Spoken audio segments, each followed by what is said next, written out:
नमस्कार, अभिजित भारतमधून मी रोशनी लोखंडे आणि आपण बघत आहात ARIPL प्रस्तुत news vibes. Bharat Ratna doctor Babasaheb Ambedkar यांच्या जयंतीनिमित्त 14 एप्रिलला पांढराबोडीतून निघणाऱ्या शोभायात्रेत गोळीबार करून शहरात दंगल घडवण्याचा कट कुख्यात बंटी हिरणवार व त्याच्या टोळीने आखला होता, अशी माहिती पोलीस तपासादरम्यान समोर आली आहे। कन्नड तालुक्यातील अंबाला गावात सामूहिक विवाह सोहळ्यातील जेवणातून विषबाधा झाल्याने एका 8 वर्षीय बालकाचा मृत्यू झाला, तर विवाह सोहळ्यातील 289 जणांना विषबाधा झाली आहे। मध्य प्रदेशातील मंदसौर जिल्ह्यातील नारायणगड पोलीस स्टेशन परिसरात 14 जणांना घेऊन जाणारी व्हॅन विहिरीत कोसळली। या भीषण अपघातात 12 जणांचा मृत्यू झाला आहे।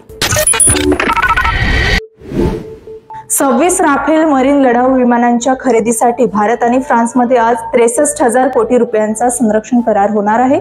यामध्ये भारतातील फ्रेंच राजदूत फ्रान्सचे प्रतिनिधित्व करतील आणि संरक्षण सचिव राजेश कुमार सिंग भारतीय बाजूचे प्रतिनिधित्व करणार आहे।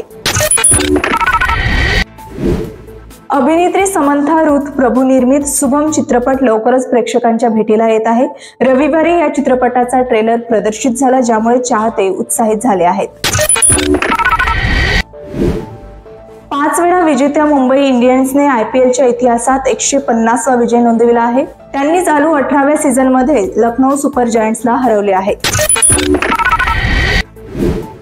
तर या होत्या आजच्या महत्त्वपूर्ण घडामोडी। आपण पुन्हा भेटूया न्यूज वाइब्स मध्ये। तोपर्यंत बघत रहा अभिजित भारत। अभिजित भारत, पहुंचे हर खबर तक।